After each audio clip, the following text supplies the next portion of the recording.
Welcome back to the channel, guys. So a lot of you may know I'm really into the Neo Geo. I've been really trying to collect hard on this thing, digging it, loving the system, grew up playing Neo Geo in the arcade. And today I want to take a look at this product we have here, this 161 in 1. Now that may seem familiar because the 161 in 1 has been out forever for the MVS, for the arcade system. Now it's starting to pop up over the past year or so for the home console, the AES. I want to take a look at this, kind of share it with you guys, give you my thoughts on it. Is it worth it? Is it too expensive? Are there better options out there? So immediately when I booted this thing up, it's the same exact thing as the 161 in 1 for the MVS. Same cheesy graphics, text, game list, everything is identical. But there are a couple little differences. The little ROM hack for one of the King of Fighters, I believe it is, Crouching Tiger, Hidden Dragon. The two ROMs of that on here, I believe they're in the early 20s. Those games don't run on here. They're advertised as such with most of the people who are selling these cartridges. 26 and 27. Those two games do not boot up. They just, you'll go right into it and it'll show the BIOS screen, then it'll just freeze or dip out. Keep going into that loop of playing the BIOS screens where you just have to reset the system. I guess that doesn't really bother me too much because I don't really care about the ROM hack games. But that's one thing of note with the 161. If you're looking for the AES or the MVS version, the game is full of plus versions, ROM hack versions, variation versions of the same games. So you're not really getting 161 games. You're getting maybe half of that, somewhere around there. And like I said, it's the same between the AES or the MVS version. Now, the one thing that I've seen advertised, and I cannot give you a for sure answer on this, but I've seen people state that this cartridge for the AES will not work on systems that have above a 3.3 unibios. If that's true, that really sucks and makes this cartridge really worthless, in my opinion. Because the one thing you would really want is if you had Unibios 4.0 and use that select a game or pick a game, whatever it's called, where it weeds out all the ROM hacks and it just loads them up instantly. That's a pretty cool feature of 4.0. And if you can't use 4.0 with this cartridge, it's kind of lame, man. But it is what it is. You know, some people might think, okay, that's not a big deal. A lot of people have the free Unibios 3.2, or they might have 3.3 and be fine with that. But then the other part of it is the game selection on here. Sure, you have all the Metal Slugs, the Samurai Showdowns, the King of Fighters. You have a lot of awesome games here. Like I said, it's mostly ROM hacks though, but you do get a nice selection of games. Now, even with the MVS version of this cartridge, there's a lot of known issues with the way the cartridge works, the way the memory's written, just, a lot of technical things that I can't really speak on. But no, these games don't all run perfectly. There's going to be some games that have sound issues, certain other glitches, some things that aren't that big of a deal for people. This game, though, Mark of the Wolves, has a very notorious issue. If you use Kim here and use his top attack, it kind of sucks because it's not. I don't really think this is the issue of the cartridge. It's more of the ROM version they used. If you use his C&D top attack, I believe it is, and you actually land it, like you make the move go. Let me see. See, it didn't go. There we go. If you do his top attack, the game freezes. That sucks, but the reason it freezes is because they're using a prototype version of the game. It's not the final release version. So that's something of note. It's not really an issue with the cartridge, it's an issue with the ROM version they chose to use with this game.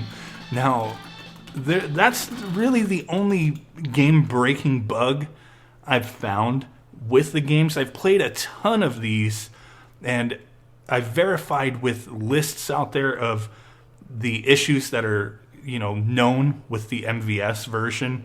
Like here with Metal Slug 3, the warning screens, just you get a little messed up glitch there, and it also depends on what region you're using the system on what some of the glitches may be. Some of them, I believe, with Aero Fighters, there's supposed to be a glitch with the sound, or maybe Blues Journey. I can't recall, but there are a couple glitches that are known that I haven't experienced. The games actually work fine, but a lot of the other known issues, the little graphics glitches and things like that, do happen. It doesn't really detract too much because there's still a lot of games on here that run flawlessly, just about. I haven't really experienced too many sound issues or anything like that. I don't have the original cartridges for every one of these games. I do for a lot of them, between the MVS and the AES, so I can't really compare every game on here, but the ones that I have played on other unofficial cartridges, or even on the Neo SD, they seem to be playing fairly well, so can't complain too much there. Blazing Star works great, no sound issues or anything like that. Overall, the thing here is, I don't want to play every single game here and demonstrate every game. Overall, there's not a ton of issues. There's only those handful of glitches. I know, like Magical Drop, the high score screen is glitched out, stuff like that. If you find issues out there that are known for the MVS version, they're pretty much 99% of them are going to be the same issues on the AES version. Now, the thing is the AES is an expensive-ass system to collect for. Yeah, there's a nice handful of games that are under $100, and there's some quality ones that are under $100 as well. But there's a ton of games up there in the thousands upon thousands of dollars, and the availability's not really there. So a lot of people who have an AES are looking for better ways and other ways to play on the original hardware. Maybe they don't want to jump into an MVS or a consoleized MVS. The cartridges for an MVS are extremely cheap. But this option here, I can't even 100% tell you if it's a safe cartridge. The voltage and whatnot, I don't know if this is going to damage my AES. I'm not using it any longer. I actually don't own this cartridge anymore, but it's one of those things where the AES is not a cheap, piece of equipment. Why would you want to risk damaging it? Possibly anyway. Like I said, I can't confirm, but these things are out of China and you don't know for sure. A lot of people have been using the 161 and 1 for their MVS and have had no issues over the years. But the AES is slightly different. I don't know the specs on this cartridge. I don't know the issues with it. It's a scary thing. Now, this cartridge as well, can't confirm if it's safe or not. But the price, just like I said, buying original cartridges are expensive as hell for the AES. Buying this cartridge, you can get it direct through China for a couple $100. 200, maybe a little more than $200. You can find them on eBay. Actually, the person that I got a deal from, to review it, I lost contact with them and they're not selling them any longer. So I don't know what had happened. So I'm not even going to link it because they don't sell them anymore, or at least from what I've seen. They were selling them for like $350, and I've seen other people on eBay selling them for like $300, $350. But just looking at that base price $200 direct from China, that's ridiculous. You can get the 161 for the MVS for like $40 to $60 through China. If you find them in the US, you might pay a little tiny bit more of a premium, but you shouldn't pay no more than $60 or so for that thing. And it's the same damn cartridge, just this one's adapted to work on the AES. If you're going to spend $200, $300 on something like this, I say you might as well save up another $100 to $200 and buy a Neo SD, or wait for the Neo SD Pro to come out from Terra Onion.